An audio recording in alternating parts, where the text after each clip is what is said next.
Yes, my character is called Toby Wright. He is the right-hand man to Simon Foster, who's the Minister for International Development, played by Tom Hollander. And when we meet him first in the film, he's beginning his first day as the Minister's right-hand man. And yeah, he's quite young, quite arrogant, a bit of a nasty piece of work actually, quite unpleasant, and not half as clever as he thinks he is. And he's just a bit sort of rabbit in the headlights about the whole thing. So this film, if you don't know, is a political comedy set at a time when the British Prime Minister and the American President are very keen on a course of military action in the Middle East. It's all fictional. All of it. And I think that's all I'm going to say. We'll join you at the end for question and answers. Just enjoy the film.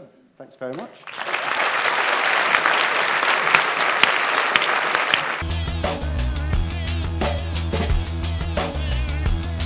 I was going to say that the least one could say after that was that it was fucking brilliant. I mean, do you know that was the quote? That was the review in the local Mormon paper in Utah, the Sundance Festival. Was there always this great dream that you wanted to make a movie, or is it just this particular? Oh no, I've material? always, ever since I can remember, my brother taking me to see Annie Hall in Manhattan and the Woody Allen films, and sitting in the cinema and hearing a whole auditorium laugh. I've always wanted to make a comedy film. It's funny because I said the last thing we must do is do, you know, the thick of it. Like Holiday on the Buses, then I realised, oh, it is thick of it goes to Washington, isn't it? but there was that notion of also actually not being the television show, and you know, the thick of it as a series is set within a domestic ministry, and this story requires a sort of an international ministry, so that immediately told me, you know, it's a different minister and it's a different building, it's a different setup really, and really the only person who's carried forward from the series is Malcolm, and I suppose Jamie as well. Peter, Malcolm Tucker must be the most joyous character to play for an actor, but presumably completely knackering as well. I mean, what do you get in training? Do you just guzzle Red Bull, or what do you do to get to that place? I go and stand in the kitchen and shout my lines very, very loudly, which is very upsetting because I've got a teenage daughter. Who I can't really tell her not to swear. I hear her swearing and say, "Don't fucking speak like that." And I'm sort of in the sort of Malcolm Tucker zone in the kitchen every evening, which is a bit like, you know, being on a Christian Bale set. Really, if you want to come in for a cup of tea or something, it's quite dangerous. I would just remind you that the film opens on April the 17th. Tell all your friends, come and see it again. Make sure you go in the opening weekend so the figures are brilliant. Oh, yeah. All those kind of things. And join me in thanking Optimum Films for allowing us the European premiere and the whole team. Thank you. Thank you very much. Thank you.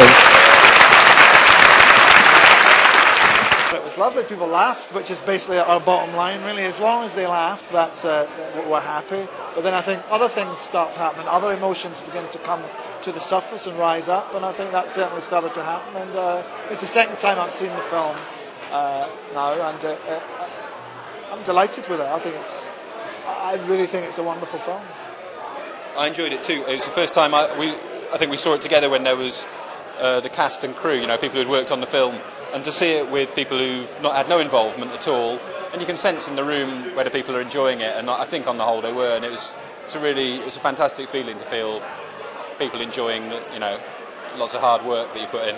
Very fun. I think it's lovely to be here. It's very there's a lovely thing. There's always been a thing about Glasgow that it's always had a great kind of it's always supported the arts. There's always been a very natural kind of what am I saying? It's a very arty place. It really is. It's part of its kind of DNA. I don't know why. I don't know whether it's because of a kind of having a sort of fairly industrial. It's a big industrial town, and I think a lot of arty people have always felt crushed by that. So it's actually made them quite powerful. It's made them quite tough.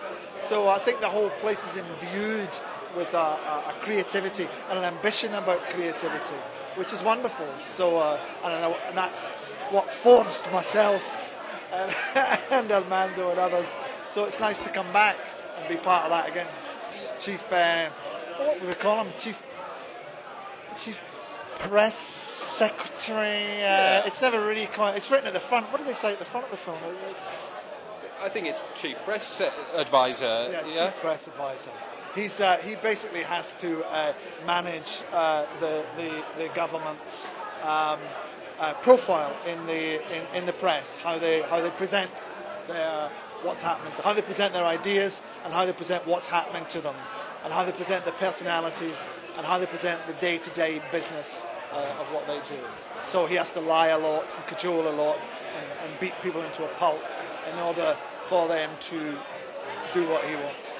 Is that performance based on anyone in particular?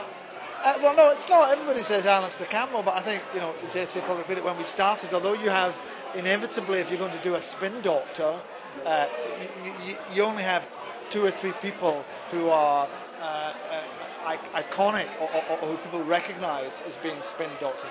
Peter Mandelson's one, Alistair Campbell's the other one, Bernard Ingham is another one, but they're all, they inevitably come to mind, but we didn't set out to impersonate any one of them, and I think there are aspects of all of them in there.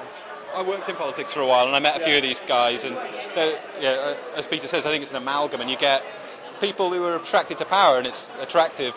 And there's all those guys, and there was a strategist at number 10 called Pat McFadden, who was a nice guy, but I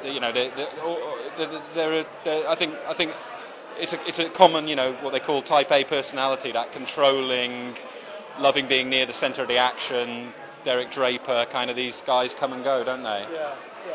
I mean, what's interesting is that, as if you like, I think we should think of another name for them. Spin doctors is it's no longer, it's old-fashioned now. Yeah, it feels a bit 1994. Yeah, and also they themselves have pulled back into the shadows. They've withdrawn, like creatures of the night. They want a bit of sunshine and shown. They pulled back. They're hidden. They've gone back to where they belonged, which is behind the scenes. Okay, thank you. Terrific.